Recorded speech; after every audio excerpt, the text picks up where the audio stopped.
Alright y'all, so check out what I just got in from Novosibirsk in Russia, one of the coldest places right now. Check these out. It's for my 1995 Corolla wagon. It's a 40mm or about 2-inch lift kit. Or it's like 1.5 inch it looks like. It's for the front and rear, obviously. I believe these are the front, these are the rears.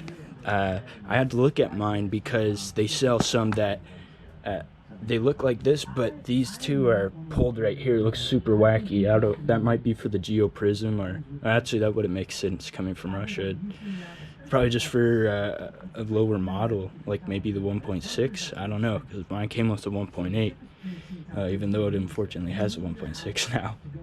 But the dumb thing is I didn't realize in my brain that I had to disassemble the strut to put these things in, and it makes sense because you have to put these studs inside the strut. Otherwise, how are you gonna bolt it down or get it in there securely? So I'm gonna continue this video once I get a spring compressor and look to see if I really want to do that on the side of the road, or wait to see if I'll wait to do it at a friend's place or something that has more stuff.